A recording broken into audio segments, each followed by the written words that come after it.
tiene muchas formas de conmemorar a sus seres queridos, quizás ya fallecidos o que hayan partido, ¿no?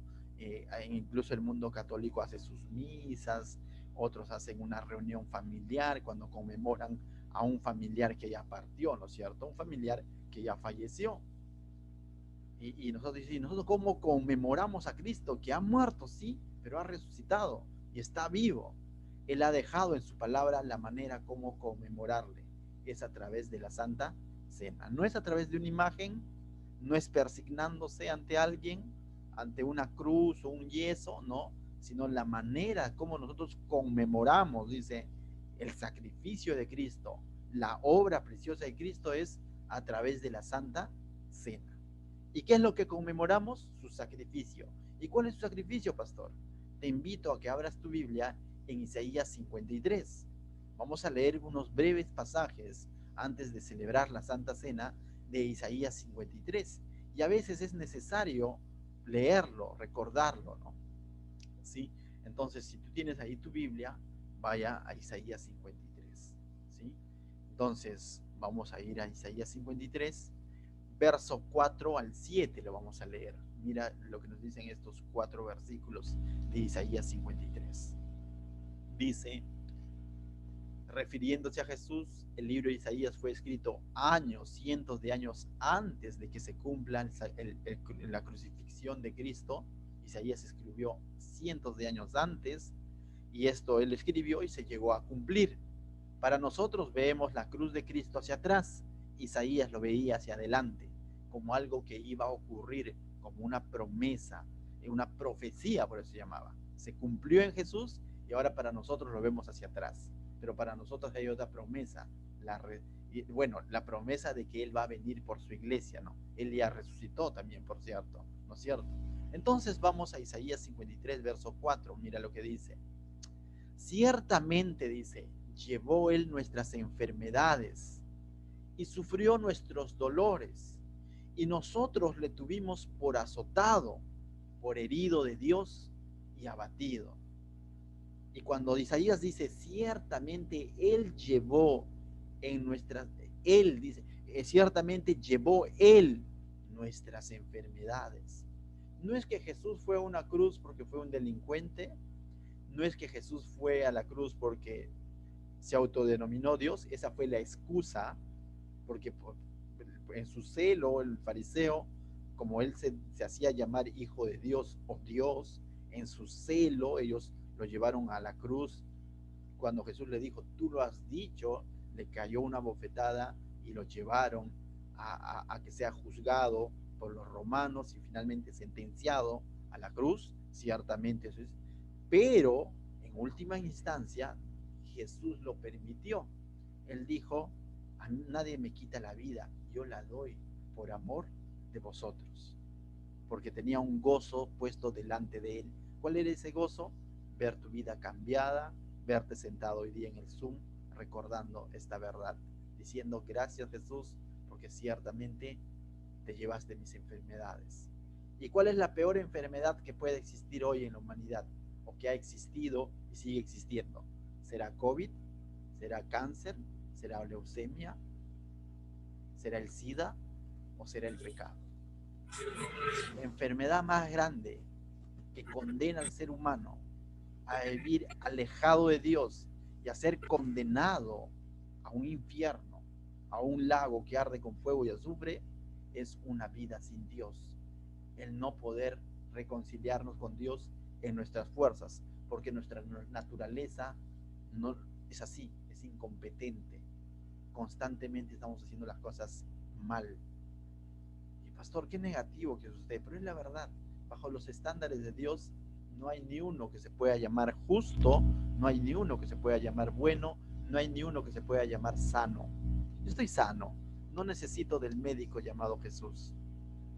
¿Solamente lo necesitarán los que están en los hospitales? No, también lo necesita aquella persona que está en casa gozando de buena salud física, pero espiritualmente está perdido. Y ciertamente, dice, Él llevó nuestras enfermedades, sufrió nuestros dolores. ¿Quién no ha tenido un dolor en la vida? Dolor de todo ámbito, dolor de todo tipo, desde dolor de muela, por así decirlo, que es bien doloroso, pero ese dolor emocional que causa muchas veces el mundo, ese vacío emocional. ¿Quién no lo ha tenido? Aquel que dice yo no, déjame decirle que es un mentiroso. Todos en algún momento hemos sentido soledad, todos en algún momento hemos sentido dolor, todos en algún momento hemos sentido insatisfacción, pero Él dice sufrió nuestros dolores. Por ti y por mí, Él fue a esa cruz. Y es por eso que con toda convicción podemos decir que ahora podemos reposar en Él, podemos descansar en Él. Que cuando hay dolor en nuestra vida, cuando hay enfermedad en nuestra vida, podemos acudir a Él y depositar toda nuestra confianza en Él. Dice, y nosotros le tuvimos por azotado. Fue azotado por ti. Nosotros merecíamos esos azotes.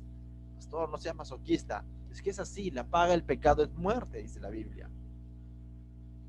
Y merecíamos más que un azote, cada uno de nosotros. El más tranquilo y el más bandido merecía un azote, como dice a la legal, siendo sinceros.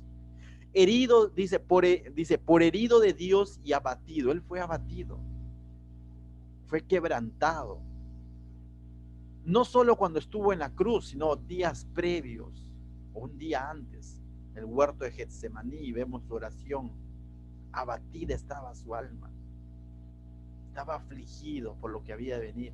Padre, si podía hacer pasar esta copa de mí, pero sobre todo que se haga tu voluntad, ¿te acuerdas? Y dice que sudaba, ¿no? Como gotas de sangre, no necesariamente sangre, pero estaba ahí quebrantado. Pero ¿sabes qué?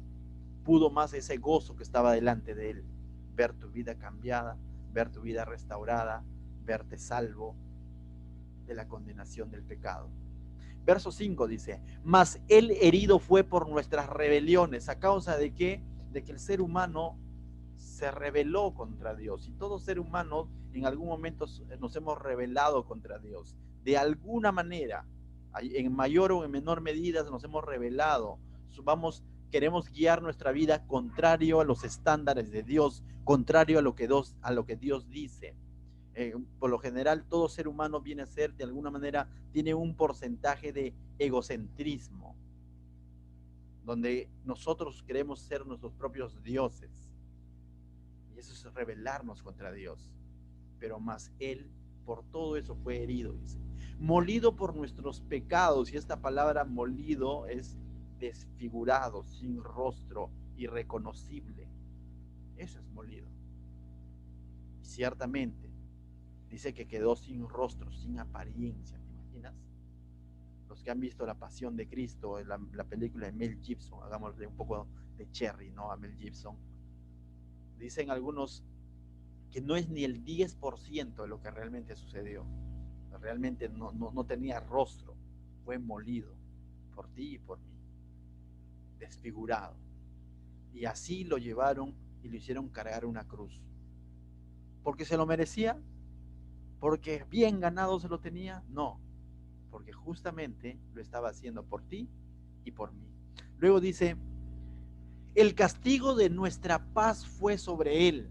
Hoy decimos que tenemos paz con Dios. Hoy podemos decir que hemos sido reconciliados con Dios. Hoy podemos decir que estamos en buena relación con Dios. Hoy podemos decir que somos amigos de Dios. Hoy podemos decir que podemos levantar con libertad un canto, una adoración, una oración a Dios. Podemos servirle, podemos orar en cualquier momento, doblar rodillas y decirle a su Santo Espíritu que guíe nuestra vida. Todo eso no era posible porque estábamos enemistados con Dios. Pero Cristo, el sacrificio, pagó cada una de nuestras rebeliones. Y Él es el puente, Él es el camino. Por eso dice, yo soy el camino. No es que nos muestre un camino, sino Él es el que nos reconcilia.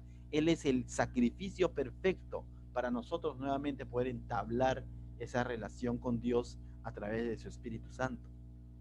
Y gracias a eso es que hoy estás en un Zoom y tienes entendimiento de su palabra y su Santo Espíritu te habla cada vez que vas a su palabra y tú ves que te habla.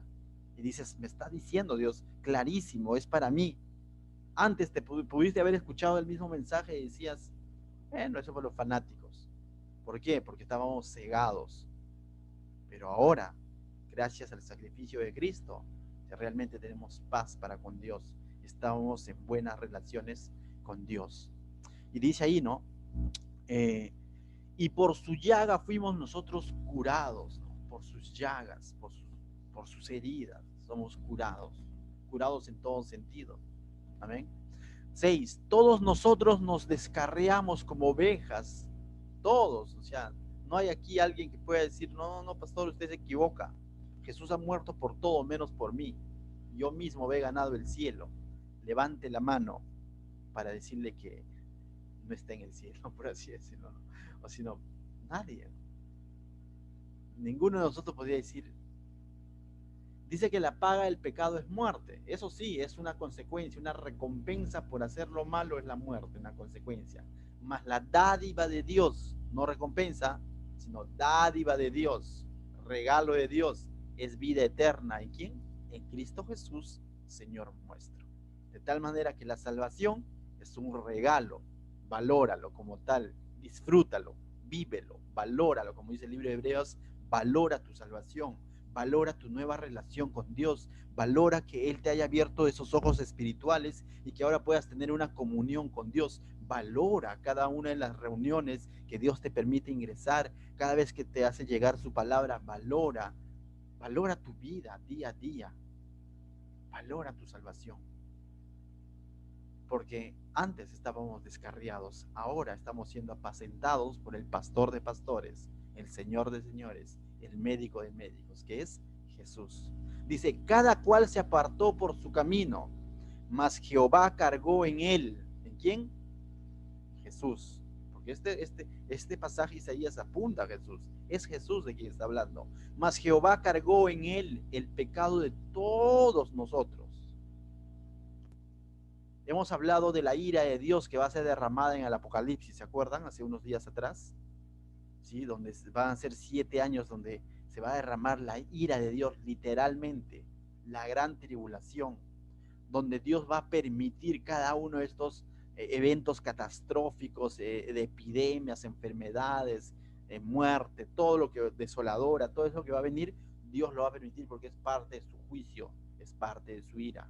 Va a ser como el último electrochoc sobre el ser humano, sobre la tierra muerta, para que algunos puedan reaccionar y encomendar su vida. Pero no lo hace para seguir condenándolo, sino es el último electrochoc, ¿no? Pero nosotros nos libramos entonces de la ira. Nosotros, ¿sabes qué? Sobre nosotros ya vino la ira. Pastor, ¿qué está hablando? Sí. ¿Sabes cuándo vino? Cuando Jesús fue a la cruz. Él cargó la ira de Dios, todo el pecado, Él lo cargó. No dice que pecó, sino se hizo pecado. Cargó el pecado de la humanidad y la ira de Dios vino sobre Él. Por eso que hay un instante donde Él se desconecta de Dios y dice, Padre, ¿por qué me has abandonado? Porque Él es santo, santo, santo, pero Cristo en ese instante tiene que ser el sacrificio perfecto, total, para todo aquel que ha creído en Él. Y cargó, dice, Él cargó nuestro pecado, tal como lo dice Isaías, mas Jehová cargó en Él el pecado de todos nosotros, de tal manera que no fue solamente un sufrimiento físico, sino espiritual. Y eso no lo hizo a Él pecador, sino lo hizo redentor, que pagó toda la culpa nuestra. Lo que nosotros merecíamos, Él lo cargó en esa cruz.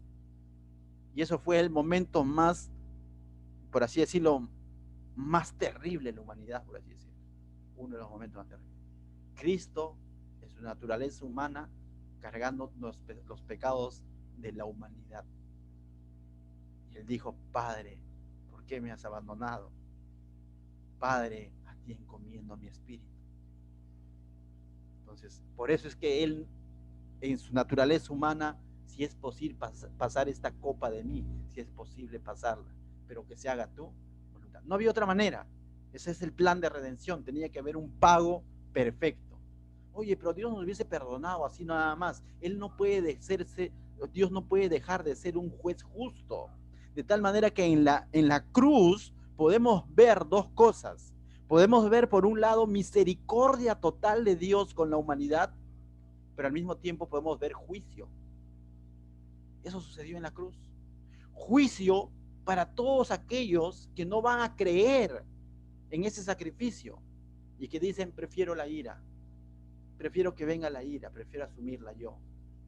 Y los que hemos creído hemos dicho: yo creo que Cristo cargó cada uno de mis pecados, porque Él fue muerto, fue herido por mis rebeliones. Él ha cargado la ira por mí. Lo que a mí me tocaba pagar, Él lo ha pagado. Y de lejos. Por eso hablamos de la justificación o la sustitución. Él me ha sustituido en la cruz. Él me ha justificado en la cruz. Y justamente lo ha hecho. No es que Dios solamente dice: ya no importa, te perdono. No es algo así. Ha habido un pago. Por eso que cuando Pablo se despide de su iglesia en Éfeso, de los ancianos, les dice: apacienten mis ovejas, las que yo he ganado, ¿no? Dice las que él ha, bueno, Pablo refiriéndose a Jesús, ¿no? Apacienten las ovejas del Señor, ¿no? Las que él ha ganado con su propia sangre. Él ha pagado. De tal manera que nuestra vida no vale como tal. Nuestra vida vale porque ha sido pagada con la sangre preciosa de Cristo. No es que tú valías tanto y entonces Jesús dijo: ¿cómo la pago? No. Eso es misericordia. Él pagó con su sangre preciosa.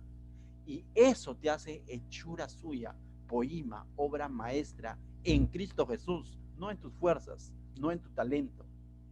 ¿Te das cuenta? Eso te hace valioso ahora. Valora tu vida, valora tu relación con el Señor.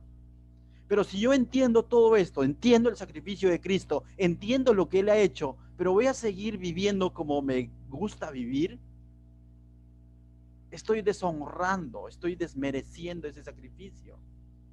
Estoy simplemente diciendo, no estoy valorando su sacrificio, simplemente estoy diciendo: Jesús, entiendo que has pagado por mí, pero bueno. Eso es como dice en la carta de Judas, ¿no? La que vamos a estudiar en el método inductivo. Es como convertir en libertinaje la salvación por gracia de Jesucristo. Decir: Cristo te ama, murió por ti, sigue haciendo tu vida lo que quieres, igual te va a perdonar. No es así. El realmente convertido, el que realmente entiende el sacrificio de Cristo, lo que Cristo ha hecho en la cruz, va a valorar, va a ser agradecido, va a venir con acción de gracias a Cristo y a decir: Señor, gracias. Y su vida va a ser transformada. El que realmente entiende el sacrificio. Pero el que no entiende el sacrificio va a verlo simplemente como: bueno, en cualquier momento puedo pedir perdón, da lo mismo. El verdadero regenerado no puede tener ese tipo de pensamiento diciendo: peca nomás, más adelante te arrepientes. Ten cuidado. Por eso la Biblia nos habla del trigo y la cizaña.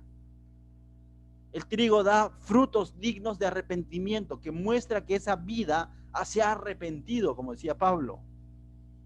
Pero el que no es trigo simplemente convierte en libertinaje la gracia de Cristo. Y dice: Cristo igual va muerto por toda la humanidad. Dios no va a ser tan malo, pues igual nos va a llevar al cielo a todos. Y toma deportivamente su vida espiritual. ¿Cómo estás tomando tu vida espiritual, mi hermano, mi hermana, este día, hoy? ¿Cómo llegas hoy a la Santa Cena? ¿Con qué corazón llegas?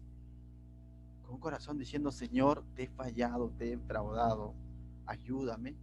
O un corazón diciendo: bueno, voy a entrar por si acaso a la Santa Cena, a ver, tal vez el pastor predica algo que me anime. La Biblia está llena de mensajes de arrepentimiento. Jeremías, a quien le decían el profeta llorón, no se cansaba de predicar y de llevar el mensaje de Dios, un mensaje que confrontaba el pecado del pueblo de Israel y que los llamaba al arrepentimiento. ¿Y sabes qué? Prácticamente nadie lo escuchó. Desde el siervo hasta el rey, ninguno lo escuchó. Y luego vino el juicio de Dios.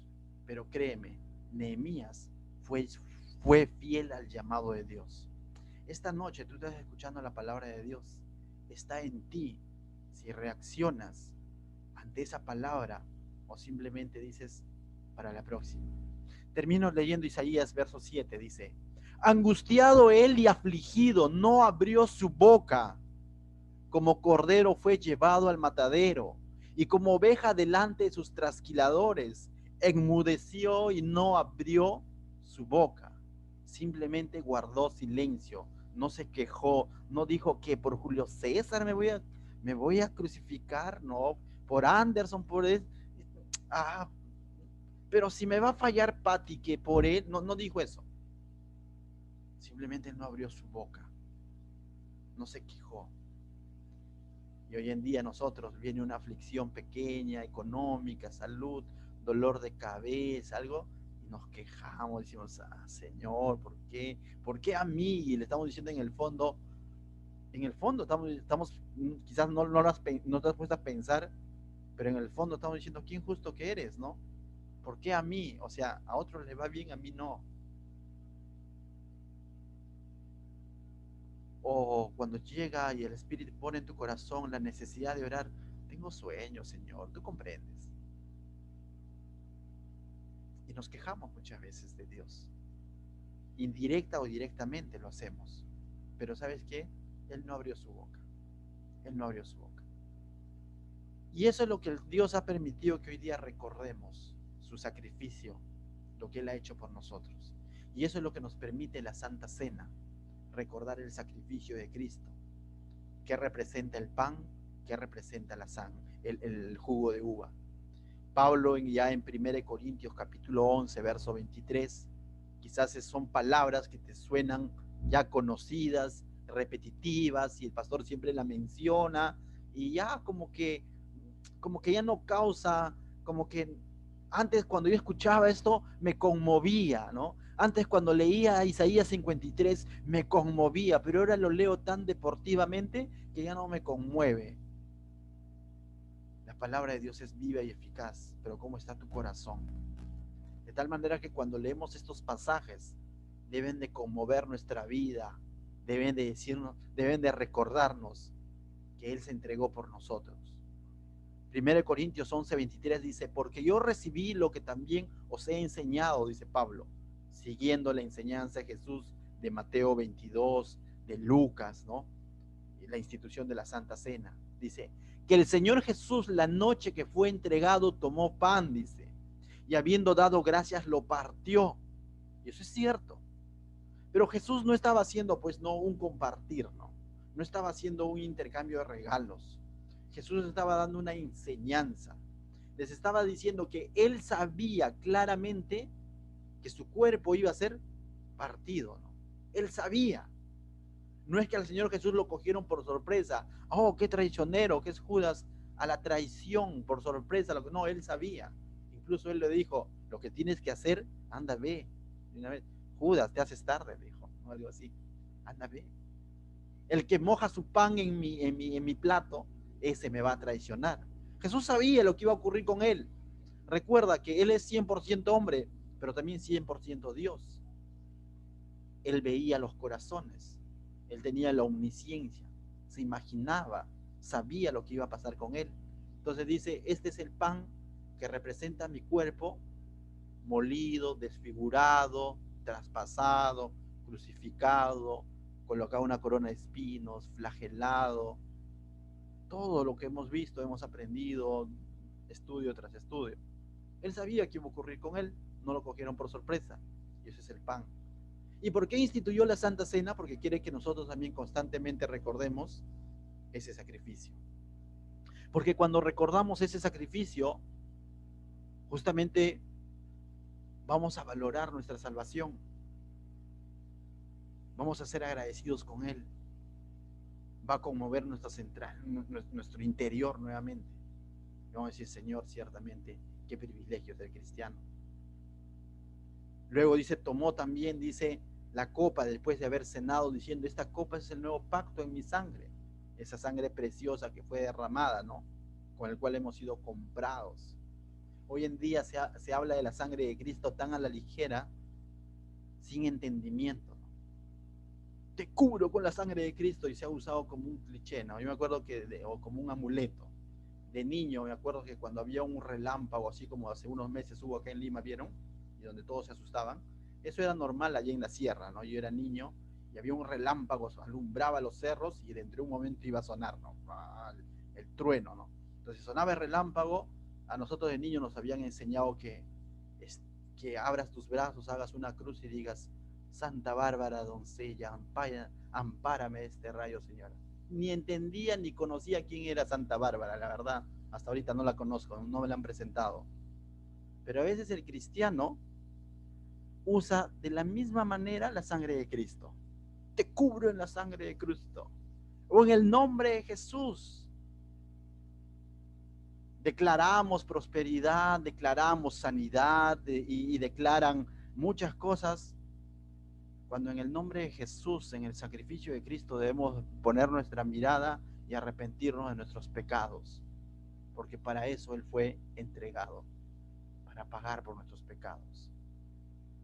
Cuando en el nombre de Jesús, en la sangre de Cristo, entendiendo el valor de la sangre de Cristo, deberemos de arrepentirnos, de decir ciertamente, Señor, así como estoy guiando mi vida, no está bien. Necesito hacer reformas en mi vida. Porque si tú ya pagaste por mis pecados, ¿qué hago viviendo en pecado?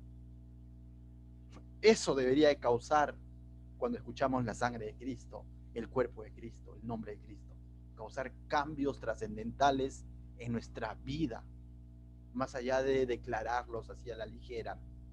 Yo creo que ustedes, los conozco, nuestra iglesia al menos, no tenemos esa postura, y qué bueno, pero es necesario decirla. Dice, así que todas las veces que comieres este pan y bebieres esta copa, la muerte del Señor, anunciáis hasta que Él venga. Su muerte, cuando dice su muerte, es su sacrificio. Eso recordamos. ¿A quién? A nosotros mismos y a los que nos rodean. A tus hijos que te ven participar de una santa cena con esa reverencia, dignamente, recordando quién es Cristo. Tus hijos, eso les va quedando en la mente. Y ven cómo es que la palabra de Dios causa cambios en tu vida. Y estamos anunciando su sacrificio. ¿Hasta cuándo? Hasta que Él venga o hasta que te vayas, una de dos, ¿no? Pero cuando dice que Él venga, significa que no está muerto, sino, tal como la Biblia dice, ha resucitado y Él volverá. Hay una canción de Margot Witt que dice, ¿no? Bueno, Margot Witt también está por ahí desviado, pero bueno, la canción es buena. Dice, Él volverá, ¿no? Y es cierto, Él volverá, ¿correcto? Entonces, mis hermanos, habiendo conmemorado de esa manera el sacrificio de Cristo, con entendimiento, vamos a participar en la Santa Cena. Pablo dice que participemos dignamente, no indignamente. ¿Qué me hace digno? Creer en el sacrificio. ¿Qué me hace digno? Valorar este tiempo. ¿Qué me hace digno? Justamente Cristo me hace digno. Entonces tengo que participar con entendimiento de lo que estoy haciendo. Amén. Vamos a participar entonces. Todos tenemos el pan ahí y vamos a leer el pasaje correspondiente. Dice que el Señor Jesús, la noche que fue entregado, tomó pan y habiendo dado gracias lo partió y dijo, tomad, comed, esto es mi cuerpo que por vosotros es partido. Haced esto en memoria de mí. Comemos el pan en memoria de nuestro Señor.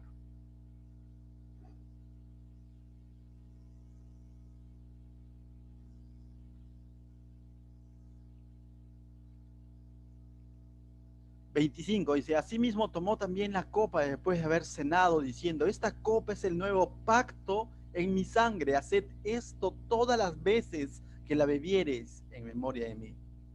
Tomamos de la copa, que es la señal del nuevo pacto de gracia que tenemos en Cristo Jesús. Amén. Tomamos.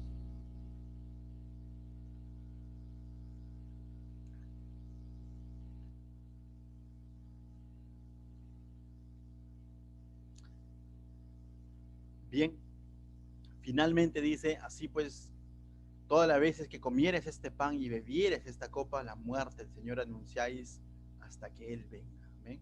Anunciamos la muerte de nuestro Señor, dice, hasta que Él venga. ¿Sí? Dicen los historiadores ya contemporáneos de la Reforma en adelante, cuando justamente se le devolvió el sentido a la Santa Cena, porque créanme, hasta el año 1517, hasta los tiempos de Martín Lutero, hasta la Santa Cena había perdido su sentido. ¿Me dejo entender? Ese sentido de restauración y todo lo demás lo habían convertido en un signo de idolatría. Ellos creían que realmente esa hostia es el cuerpo de Cristo, que ese vino es la sangre de Cristo, que solo el cura lo puede tomar, y hacían una serie de rituales, de tal manera que no todo el pueblo podía participar de esta Santa Cena, como al principio fue constituida por el Señor Jesús. El Señor Jesús permitió que participe Pedro, Tomás, Judas, y sigue la lista, bueno, todos ellos. ¿Sí? Se lo permitió. Porque es un tiempo en el que justamente te permite ver su sacrificio, recordar su sacrificio. Entonces, él no prohibió, pero sí les dio entendimiento, sentido a lo que estaban haciendo, lo que significaba. Entonces, después, dicen, los tiempos de Martín Lutero se vuelve nuevamente por los protestantes el sentido incluso a la Santa Cena. Pero ellos añadieron algo más. Pero no te digo que esto sea un dogma, ¿no? Definitivamente no. Pero ¿sabes qué es lo que añadieron? Algo muy hermoso, que después de toda Santa Cena, ellos terminaban adorando a Dios, clamando a Dios, cantando a Dios con himnos.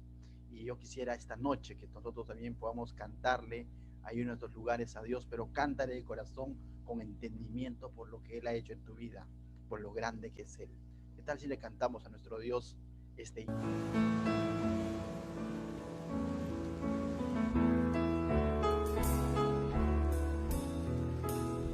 Cantemos juntos.